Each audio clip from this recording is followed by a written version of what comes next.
On today's show, how is Jimmy Butler and the Miami Heat beating down the Boston Celtics to a 3-0 lead? We'll ask the same question about Jokic and the Nuggets over the Lakers. Can they close it out? We'll do that all with Howard Beck today on Locked On NBA. Let's go. You are Locked On NBA, your daily NBA podcast. Part of the Locked On Podcast Network, your team every day. And welcome. You are Locked On to the NBA. My name is Nick Angstadt, host of the Locked On Mavericks podcast. Thanks for being part of the show and making Locked On NBA your first listen every day. Just be an everydayer and subscribe or follow for free. Search Locked On NBA wherever you get your podcasts or on YouTube. Today's episode is brought to you by Prize Picks. First-time users can receive a 100% instant deposit match up to $100 with the promo code Locked On. That's prizepicks.com, promo code Locked On. And joining me, one of the best NBA writers going. You can read him at GQ, hear him across the Locked On network throughout the playoffs on various shows. It's my great honor to say the three niche words in NBA podcasting. What up, Beck? What's happening, Nick? And when you say on the network through the playoffs, it feels like we don't have that many more playoffs left. These two series are going to be over by the time we finish recording this podcast. Then we're going to have like a 17-day lull before the finals. Based on the way things are going, that'll just end up being a sweep too. And hey, time to talk off-season trades in the draft. No, and I'll be on the network. I think well into July. So free agency chatter, all that stuff. So much more fun to come. It'll be good stuff. We'll have him on all across the network, so you can check out each show. If you are listening to this and you have a favorite NBA team, we have a Locked On show that's a daily show for you. I host the Locked On Maverick show. We go 5 days a week, and we go 5 days a week all through pretty much Summer League, and we'll continue that. So nobody's covering teams like we are here. And let's cover some teams today, because we'll talk about the Nuggets 3-0 over the Lakers. Can they close it out? The game is tonight if you're listening to this on Monday. But let's start, Howard Beck, with the Miami Heat and the Boston Celtics. I'll just start with a simple one and a very answerable question. How are the Heat doing this? They're up 3-0 against this Celtics team that everybody thinks is, or at least a lot of people think is, the most talented team in the league, depth-wise. How are the Heat up 3-0? Well, the Celtics are the most talented team in the league, depth-wise. They were rightfully favorites or co-favorites with the Bucks when this postseason started. The Heat snuffed out the Bucks, and now they're getting ready to potentially sweep the Celtics. We're going to be asking the question that you just asked for a very long time, Nick. I don't. The worst thing you can do on broadcast media, podcasts, radio, whatever, I've learned this over my many years of being mostly on other people's shows, is say I don't know. We're not supposed to say I don't know. We're not supposed to have like these awkward pauses where you go, well. But there's no good answer here. There really isn't. There's no good answer for why the Heat are up 3-0 on the Celtics that has anything to do with the usual things. Like we just talk about starting lineups and rotations and, matchups and adjustments and all the like usual playoff cliches that have to do with decisions that are made. But there's nothing that's going to explain how the Miami Heat went from seventh best team in the East to losing a play-in game to the Hawks badly to fall to 8. Everybody should remember they're truly a 7th seed, not an 8th seed. Distinction without a difference, maybe. But there's no explanation for going from 7th best team to 8th seed to being minutes away from losing and being out entirely. They could have lost to the Bulls in the second play-in game, knockout game, and they won that. There's no explanation going from all of that to what they've done, right? The only series that went away, that went to a form that maybe was somewhat predictable, was the Heat over the Knicks, right? That one we thought might go either way. The Knicks got a couple games off and the Heat won that series. But there's nothing that's going to ever make sense about the way they knocked out the Bucks or the way they're absolutely humiliating the Boston Celtics.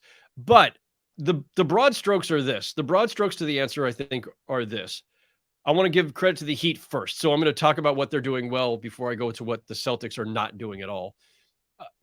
The Heat at their best, and granted, this season was not their best for the most part. At their best, they move the ball really well. They're a team that has not a ton of elite shot creation, no, frontline top 5 type point guard. Jimmy Butler is the one who they run most of their stuff through, and he's a great playmaker. But when you're thinking about great playmakers in the NBA, it takes a while usually before you get to Jimmy. So they rely on ball and player movement, and they're a lot of fun to watch because of that. And that's been the case for them for years. When we talk about, I know we're going to like drill this into the ground and people are going to be sick of saying heat culture or hearing heat culture, but there are certain things that are hallmarks of a team and a franchise. And no matter what their configuration over the last few years has been around Jimmy, probably even preceding Jimmy, but certainly during the era that they've had Butler, ball and player movement. This is a selfless team. Jimmy Butler's always been a selfless star. The reason his stats don't pop off the page most seasons is because he's not a high usage guy. He's a guy who plays hard and makes the right plays, makes the right passes. The whole Heat team does this. And so whatever their limitations might be individually, they leverage the best out of themselves through that. And when we talk about mental toughness in this league is not just about like toughness is not about physical toughness. It's about mental toughness. And that kind of toughness means you stick to what you do and what you do best, even when the other teams try to take it away from you. And the Heat have stayed with their identity, which is we're going to move the ball, get the best shots. We're going to take advantages of mismatches. We're obviously going to hunt some mismatches, and then we're just going to drill you. On top of it all, they're shooting the crap out of the ball from 3-point range. There's a great stat from Jay King from The Athletic this morning. The Celtics have shot 29.2% on threes in the series, 29.2. The Heat have made 47.8%. And he goes on to note that the 3-point differential accounts for more than the entire point scoring differential in the entire series. So the scoring margin of the series right now is 39 points, and he's saying the 3-point differential alone accounts for that. So a lot of it could just come down to that. But if we reduce it to that, then we're saying, well, 3-point shooting kind of comes and goes, and so there's some sort of luck element here. And I wouldn't want to reduce it to that. But it is noteworthy that the Celtics, who presumably normally have a wealth of 3-point shooting, are just abominable from the arc right now. And the Heat have been fantastic. But it's also just like, I don't see the Celtics doing a lot of ball movement, right? Even for a team that they don't do it at the level that the Heat do, I don't think. But at their best, the Celtics are a team that can leverage their 2 superstars and a wealth of players around them. And by the way, they do have other guys who are playmakers and ball movers. They just seem stuck in the mud, desperate, not really running anything, just kind of a lot of one-on-one. And it doesn't look like the Celtics that we saw dominate parts of the last 2 seasons and make the finals a year ago. So back to the I don't know. There's no explanation for that. And we'll get to what's wrong with the Celtics in a bit. I do have a couple thoughts, but like there are no real simple answers on any of this right now, because what we're seeing is one of the greatest upsets of all time, coming 2 rounds after one of the other greatest upsets of all time, also involving Miami. If I learned anything from watching that Dallas Mavericks run last year firsthand, is that a team in the playoffs can win a series that you're not supposed to if you know who you are and you have the confidence that you can like win a series. And I think that's where the Heat are. To take your point to the next level is like, yeah, they're killing it from 3, but because they have so much confidence in what they're doing, Jimmy Butler gives them so much confidence. Having the best coach in the league gives you so much confidence. And you look over the other side and you see the Celtics, I think the announcers were pointing out a ton on the last game, just whining to the refs over and over again, upset about things outside of their own control, kind of collapsing at this point. Say, hey, we can take advantage of this and we can take this down because we know what we are. We're super well coached. We have all these guys that are role players. There's a lot of talk about these undrafted guys, but these are just guys that are hungrier. They look hungrier than the Celtics right now, and they look like they have more to prove than the Celtics do at this point. And let me just jump in there for a second, Nick, on that, because there's been this strange sudden pushback. I mean, I know we're living in a time where everybody's got to have a grievance and everything is a slight, and especially in professional sports, there's always a lot of everybody disrespected us. Like, a couple quick things on that. One, there wasn't a lack of respect for the Heat. It's that you had a really lackluster regular season. You went from best record in the East a year ago to the 7th best record in the East. What did you expect everybody to think of you? Yeah. Like, we're reacting to actual results.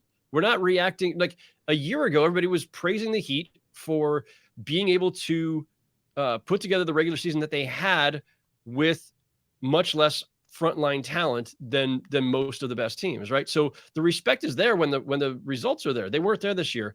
Secondly, this thing where Spoelstra and the Heat are now being offended by the word undrafted, this is used as praise. Now, granted, I don't watch a lot of the scream fests on TV, so it's possible that somebody has said something to the effect of, how can you possibly be losing to a team with 7 undrafted players or whatever the number is? Like maybe somebody has deployed it as a slight on both teams, on the Celtics for losing to the Heat despite all the undrafted players and the Heat for having. But for the most part, when we media and fans are talking about the Heat and the number of guys who were second rounders or undrafted or, you know, cast-offs, whatever, like Kyle Lowry, we thought was done. Kevin Love bought out, waived by a Cleveland team that could have used him clearly. Caleb Martin, like these are guys who were given up on by other teams. And then you've got the guys, the Gabe Vincents, the undrafted guys. Those are marks of honor and respect when we're referring to it now, because what we're saying is, you know, either you were in Lowry or Love's case, it seemed like you were too old to still contribute because other teams were willing to move off from you. In some cases, it's, you know, you weren't drafted, which means that, you know, 30 teams passed on you twice. And, you know, like, so when we use that term undrafted, it's just to say, wow, this is all that much more impressive. We can't pretend like a guy like Jayson Tatum or Jaylen Brown, guys who were top 3 picks, that we're weighting them the same in terms of expectations, results, you know, overall profile trajectory for their careers. We don't weigh them the same as a guy who's undrafted, like, because the league didn't, because scouts and GMs didn't. So this idea that it's now suddenly a slight or an insult is crazy. Like, I get it. Use whatever you got to use psychologically, fine. Pretend it's you against the world, fine. I get it. But like the idea that we are doing them wrong by mentioning the number of undrafted players. No, it's a sign of respect that we're saying, look at how great they identified guys who were overlooked by everybody, including the Heat, by the way, because they didn't draft them either. And then how well they developed them. And how much those guys are, or how effective they're being now, and knocking around a team that has a bunch of much more highly decorated players. That is to the Heat's credit, and clearly also to the Celtics, you know, humiliation. Right? Jayson Tatum and Jaylen Brown are supposed to be better than this. Even if they were to lose this series in some other scenario in a game 7 or something, they're not supposed to be this bad against anybody, drafted, undrafted, or otherwise. So anyway, just wanted to get that off my chest. No, sometimes you need to get it out there, because sometimes people will come back and say, well, all these undrafted guys, and it'll be used. And it's not supposed to be a negative against guys. It's actually, in this scenario, it's a positive, to where you're looking at these guys and say, hey, we're hungrier, we're more unselfish, all that kind of stuff. But coming up, let's turn it over to the Boston Celtics side. How are the Celtics down 0-3 against this Miami Heat team and these undrafted guys? We'll talk about that coming up. But before we do, let me tell you about Prize Picks. Prize Picks is daily fantasy made easy. You can go to Prize Picks, pick 2 to 6 players, and more or less on their projections for points, rebounds, points plus rebounds plus assists, all kinds of different stuff. They also have baseball and hockey and all kinds of different other sports you can check out. And every day through the NBA playoffs and the finals, one Prize Picks user will win a chance of becoming a millionaire. One entry placed after 8 a.m. Eastern will randomly be selected each day. Whoever placed an entry will be given a 6-pick flex with the following payouts. 6 correct picks, you can win $1 million. 5 correct picks, you can win $80,000. And 4 correct picks, you can win $16,000. Full details can be found at prizepicks.com/million. Again, you have to go to prizepicks.com/million. You can also use the promo code LOCKEDON to get 100% deposit match up to $100. Again, check out prizepicks.com/million to win. You could win $1 million if you get 6 correct picks. prizepicks.com/million.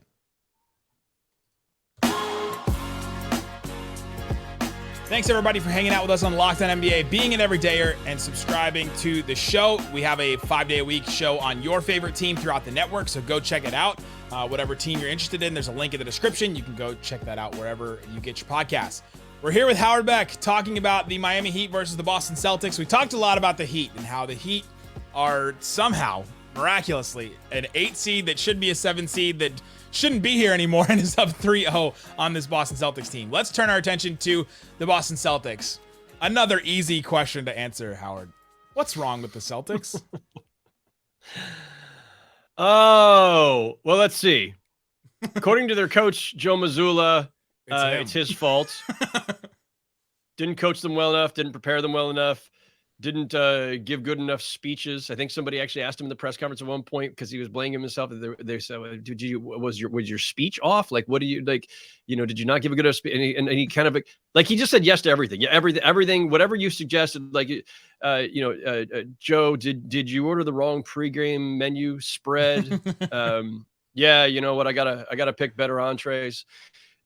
He was gonna blame himself for absolutely everything, and interesting strategy, but okay. There's some part of me that almost believes it.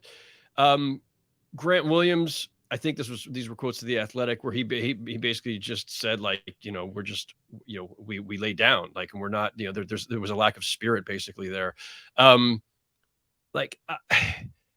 I've seen teams in this position before where it's a ton of talent, clear favorites, and everything just has gone wrong. And you're sitting there wondering what could possibly be the issue there. And I think in general, I'm not there. So I don't want to say this too strongly, but when I see a team with the posture, the collective just disintegration that they're showing, this kind of lack of spirit, lack of continuity. There's a lot, or connectedness. There was a lot of talk yesterday too about their lack of connectivity. That speaks to me speaks to a broken team. Like, that indicates to me that the Celtics are just kind of broken. Whatever unified them, whatever made them better than the sum of their parts, whatever allowed them to get through, a first round where they kept blowing leads to the Hawks, where they let the Hawks win games that they shouldn't have won, where the Celtics should have blown them out. Like, that should have been a very short series. They were minutes away from losing to the Sixers, lest we forget. And Tatum, who had a pretty lousy game, if he doesn't explode late in that game, they're done in 6. And so they were playing with fire this entire postseason. And so maybe what we should have been paying more attention to was how often the Celtics looked vulnerable despite all their talent and all the depth, all the things we keep praising them for. They seem broken. There's something amiss. And Jaylen Brown kind of hinted at it in his post-game presser too. I don't have the exact quote in front of me, but he kind of hinted at it. And he also looked like a guy who you could see the wheels turning, where he's like, nope, not going to say that. Not going to say that. And then he just kind of try to give the most basic answers he could. I'm just going to make this prediction, Nick. While we cannot answer definitively today what was wrong with the Celtics, they're going to be gone soon. Whether they somehow fight off elimination and get to a game 5 or just go down, they look like a team that's ready to just go home. So I think they're probably just going to let themselves get swept at this point. But whenever they finish, and people really start digging into the weeds there's going to be something. Whether it's coach to players disconnect, whether it's player to player disconnect, there's something else going on. Like, typically speaking, like in this league, when you have that much talent and you fall this far short, there are chemistry issues. There are, maybe leadership issues, communication issues, something else. There is something beyond. This is not an X's and O's issue. The talent is there. The track record is there. But something else has gone wrong. And I do wonder to some extent, like in Boston, they're ready to, fire Joe Mazzulla, run him out of town, do whatever. Right. But he's their third head coach in 3 seasons. That has to mean something in terms of the lack of continuity and stability there, as you're playing against a team that Spoelstra's one of the longest tenured coaches in the league. Again, Heat culture is about a certain consistency there of who their leadership is, what their principles are, no matter what their personnel is, that they do the same things. They have the same basketball values year in, year out, no matter who's there. But you go from Brad Stevens to Ime Udoka to Joe Mazzulla over 3 seasons, And along the way, they didn't just lose Ime Udoka literally on the eve of the season or the eve of training camp, but they'd already lost Will Hardy at that point, who, if Will Hardy had not been hired by the Jazz, almost certainly would have been the guy to succeed Ime Udoka. And then during the season, they lost Damon Stoudemire.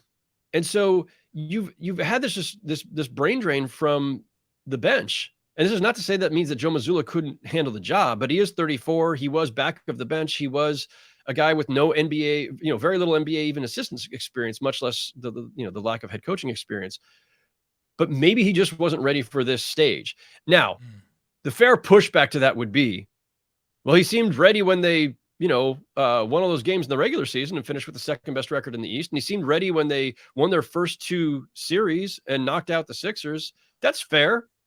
But, there are limitations sometimes to how far you're going to get if you don't have everything right, from coaching to stars to the continuity or the connectedness of your roster. Everything matters. And in the playoffs, every fracture or deficiency is that much more glaring. So I don't think we should put it all on Joe Mazzulla. I do think it's fair to look at that situation and the lack of stability they've had on the bench and say that this is at least a contributing factor. And the fact that they didn't replace Will Hardy and Damon Stoudemire and Ime Udoka, as they lost all these guys, that maybe they should have spent more time trying to figure out what the best staff to support Joe Mazzulla as a rookie head coach would be. And, does that make a difference in the end? Are his speeches better because of that? Are the rotation decisions better? Does any of it make a difference if Jaylen Brown and Jayson Tatum are still combining to go whatever, 12 for 50 or whatever they were in game 3? It may not matter in the end, but all of these things are fair to question. And I do think once it's all over for the Celtics, we're some of these things are going to come out. We'll hear about, what was really going on in that locker room. I can't wait for the John Corrales expose on everything that was wrong with the Celtics that I couldn't say during the season, podcast or article. Well, it wouldn't be occasionally there's the things where it's you hear things as a beat writer or whatever, and you don't necessarily in real time. Sometimes it's not nobody wants to say it in a way that's definitive or that you can go with or confirmable or whatever. It's usually not that. It's usually that once things completely disintegrate, that's when people are willing to start telling on themselves and each other. Yeah. And the whispers from whoever, agents, players, friends of assistant coaches, that's what I mean. It's not that anybody's sitting on anything. It's that people will start talking once it's this humiliating and they needed to start airing it out. Did you know Russell Westbrook demanded that we practice at a different time than we were supposed to, or that he demanded the plane wait for him? All those things will come out at a certain point. But coming up, let's get into Lakers Nuggets. How has Jamal Murray been this good? Can the Lakers make any kind of comeback? How have they stalled? Talk about that coming up. All right, Howard, let's get into Lakers versus Nuggets. We got some time here to talk about how good the Denver Nuggets have been. I don't think this one isn't as surprising as the Heat versus the Celtics, but it is good to see this Nuggets team after the last 6 weeks of the season or so. It feels like they were in comatose, and then they rope-a-dope to everybody, and now they're the number 1 team that everybody expected. And it's kind of been on the back of Jamal Murray, which has been surprising. 35 points a game so far in the conference finals. Here are the players in NBA history that have scored 35 points a game in a conference finals: LeBron, Kobe, Kareem, Jordan, Hakeem, and Amari Stoudemire did it in 2005. That was a weird San Antonio series that they lost in 5 games. And now Jamal Murray. How good has Jamal Murray been, and how has he been so good? He's been amazing, and you could kind of see this coming. Jamal Murray, remember he's now 2 years removed, I think, from the ACL injury that cost him an entire season. Thing about ACL injuries, everybody talks about you can come back with modern medicine, modern training, everything else. You can go back in 10 to 12 months sometimes, but you're not yourself yet. And if you ask trainers and surgeons who perform these surgeries, they'll tell you really it's more 18 to 24 months. And so we're at 24 months, give or take ish, on Jamal Murray. And you could see late in the season that the old Jamal Murray was starting to reemerge. he'd been pretty strong in the playoffs anyway. And I do think that the Lakers have spent a lot of time trying to figure out how to slow Jokic. I don't know anybody like contain. Contains not the He's already slow in and of itself. I don't know if you slow him yeah, down. exactly. Yeah, slow is the wrong word for Jokic. They've been, whether it's the way they've deployed Anthony Davis at times, or whether it's the Rui Hachimura adjustment or whatever else, they have tried to make Jokic a little uncomfortable and a little less of a primary threat. And I think what that's done is it's allowed Jamal Murray to kind of break loose, right? Like, because Jokic is such an unselfish player. He's not going to force the issue. He's not going to say, oh, you're putting a smaller guy on me, and I'm just going to try to keep shooting over him or backing him down, because Jokic wants to keep their offense flowing, because that's the way he's kind of built. That's always been his hallmark as a playmaker. And by the way, like, all right, he's not the leading scorer in this series for the Nuggets, but he's still averaging, 27, almost 15 rebounds and over 11 assists a game. So, and, shooting at his usual high percentages. So I think a lot of this is just that, like, Jamal Murray is himself again, and Jokic is making the kind of plays and drawing the kind of attention that allow Jamal Murray to get loose. And I just think, the Lakers, they've tried everything, right? They've tried everything against Jokic. They've tried everything against Jamal Murray. It feels like they've tried everything in terms of the way that they have reshuffled their lineups. And I think that, we're starting to see the limits of a team that was basically completely reconstructed at the deadline and never really got a rhythm with everybody healthy at the same time. And that's not to, no excuses here. And it's not to diminish what the Nuggets have done at all. By the way, if anybody, back to the Heat thing and all the disrespect, if any team in this playoffs that's left has a disrespect card to play, it's the Nuggets. Like, how many people were predicting the Denver Nuggets, despite having the best record in the West, how many people were predicting they were going to be the ones going to the finals? And they're going to go to the finals. And now we're going to probably make them underdogs to the Heat, right? Like, who's going to be disrespected more in this one? Somebody has to be the favorite in the finals. If it's the Nuggets, then we're still disrespecting the Heat. And if it's the Heat, it's colossal disrespect for the Nuggets, who had, best record in the West in the regular season.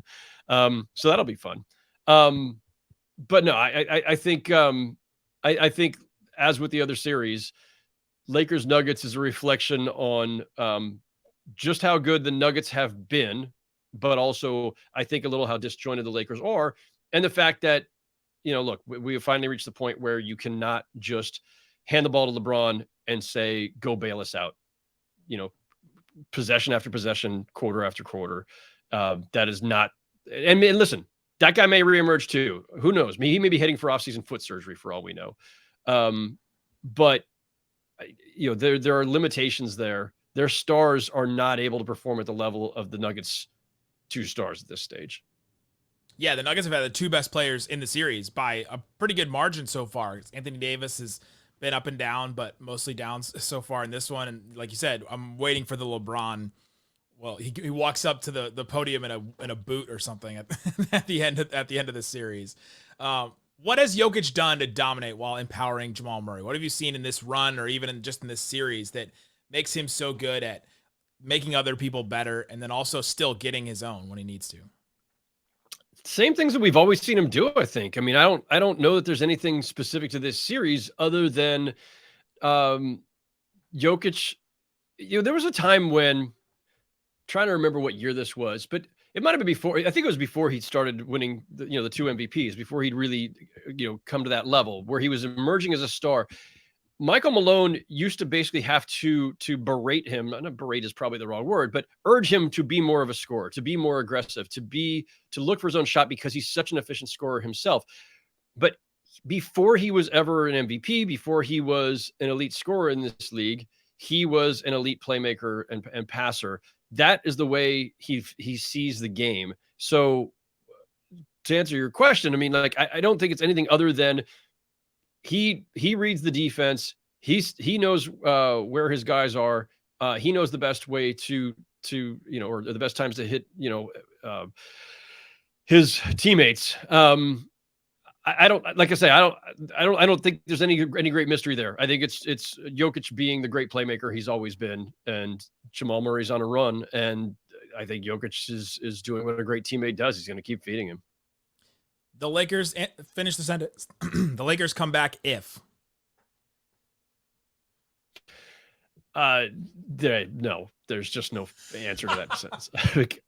I didn't ask it for the Celtics because it sounded like that was going to be the same answer for the. But is there any? Yeah. There's no chance for the Lakers to be the first team to come back from down 3-0. I'm at some point I'm going to retire from covering the NBA, and by the time I do that, there still will not have been a team that comes back from 3-0 to win a series unless the other team's bus runs into like a ditch and is stuck and can't make the game, and can't make the other games either, and can't make the games for like 4 straight games. Like it's not going to happen.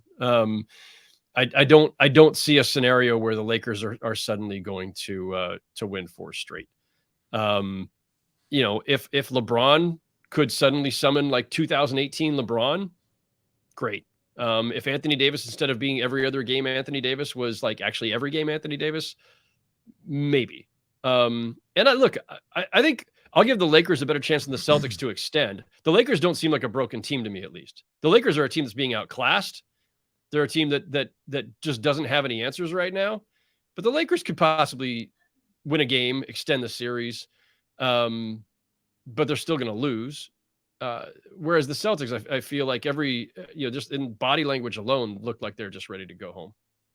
Yeah, it feels like the Celtics have given up, whereas the Lakers have been in a lot of these games. I mean, even the first couple games where they were down big early, they made a comeback and at least had a chance there late. It just, outclassed. They haven't had any answers. They don't have any of their answers for Jamal Murray. Like, think about their guards and who they have to throw it at Jamal Murray. It's D'Angelo Russell. It's Dennis Schroeder. They're throwing Jared Vanderbilt has been their guy to guard Steph, and now Jamal Murray. I mean, he's not really a guy that guards really in the NBA, but he's been cast as that because that's who they have, and that's their answer. I mean, Malik Beasley, Troy Brown, like you start throwing people out there, and they just don't have any answers at this point because, like you said, they were put back together. They were pieced back together in the middle of the season, and it's been an accomplishment for them to get to where they are now. But this is the end of the line. Like, this is as far as it goes, and the Nuggets have gotten here because of their continuity, and they've been together, and they're just a better put together team. And look, we know D'Angelo Russell's never exactly been known for his defense, but like, Dennis Schroeder's a pretty good defender and has worked hard in this series, and Austin Reeves will give you his best effort. Jared Vanderbilt's got all that length and all that. Like you've got, like, these are not terrible options, but like sometimes a great offensive player on a roll sometimes is better than any of your best options against him. And because in this league you're rarely stopping a guy or even disrupting a guy one-on-one anyway, it becomes an issue of team defense, and that's where you start to wonder about, well, maybe they're just not quick enough in terms of their rotations and reacting and playing on a string because of the fact that this team has not really been together that long. And it's never a good sign when in the middle of the conference finals, people are wondering out loud whether or not it's time to sign Kyrie Irving. We're doing that over on Locked On Mavs every day, talking about whether they should sign Kyrie Irving. Well, your team is the team you cover is supposed to be having that discussion. The Lakers in the middle of the conference finals, their fan base and general, the general discussion should not be about whether they need Kyrie Irving instead of D'Angelo Russell. That's what our show is about today on Locked On Mavs, so you can go listen to that one. Before we go, Carmelo Anthony announced his retirement from basketball this morning. Yeah. Top 75 all-time player, 10-time All-Star, 6-time All-NBA. The only players that have averaged 20 points per game in a season for more seasons than Carmelo, LeBron with 20, which is insane. Karl Malone with 17, Kareem with 17, Durant with 15 and counting, Kobe with 15, Jordan with 15, and then Carmelo with 14. That's all the players that have averaged that many seasons with 20 points per game. Any parting thoughts on Carmelo Anthony in his career? I was covering the Knicks when they traded for him and covered him for a couple of seasons after that. And obviously I'm in New York, so I saw a lot of Carmelo in general over the years. Great guy, great player, incredible scorer. I think for a lot of people, and certainly, a lot of my friends who are Knicks fans will say this too. Like, the frustration of Carmelo Anthony is that he was just an incredible scorer, really fun to watch, and a great guy, but overall his game just never really evolved, right? Like, the things you would have critiqued him for early in his career were the same things you were critiquing him for at the end of his Knicks run. And, I won't even count like the Thunder and Trailblazers and Lakers years. That was the backside of his career. But in his prime years with Denver and New York, did he ever really become a better defender? Did he ever, like, his 3-point shooting improved over time? That was an element. So I'll certainly give him that. He became a great 3-point shooter, but he never really became a great playmaker. He's a guy who, when you use phrases like, when, the ball sticks, or, the ball wasn't moving last night, on a Carmelo Anthony team, that was just kind of always going to be the case. He wasn't much of a ball mover, and he was going to get his shots up. He was going to get his points. I don't know that you could say he made his teammates better on a consistent basis. And I think it made it really hard to build a winner around him. And, his 2 best seasons, one in Denver where they go to the conference finals, and one in New York where they go to the conference semifinals. The only time he won a series in New York, I think. That was the only time he won a series in 2013. In both cases, he had a really strong point guard with him. Jayson Kidd in New York, Chauncey Billups in Denver. And I think those guys would be the first to tell you, and Chauncey did tell me this once upon a time, like, Carmelo needed a strong leader at point guard and somebody else who's going to be a distributor and keep the ball moving and hold him accountable and try to keep him moving the ball. And when he had that personality there on the court who could do that, hold him accountable, keep the offense moving, keep the ball moving, that's when he was at his best. And, not enough editions of Carmelo Anthony teams had that guy, I think. But, listen, no matter how great a player is, we're always going to talk about all the things that they didn't do or didn't achieve. Right. Especially if they didn't get to the finals, didn't win a championship. And so it sounds nitpicky at times. The guy was still an incredible player, an amazing player, gave a lot of fans in multiple cities a lot of great memories, won a lot of games, had some amazing performances. As you noted, he made the all-time, the 75th anniversary team. I was among the voters for that. I voted for Carmelo. Deserving of all the accolades. But yeah, he's one of those guys who at the end of his career, you think, man, if he just done X, Y, Z, how is it a little bit different? And, that said, great career, great dude. Again, you can follow Howard Beck on Twitter at Howard Beck. You can listen to him all across the network throughout the playoffs, and then into the offseason. We'll have him on different shows covering each of these teams. And tomorrow we'll be back with Matt Moore and David Ramil talking about maybe the end of the Lakers season, maybe the extending of that series. So come back to Locked On NBA. We'll be back, guys. Thanks so much for listening to Locked On NBA.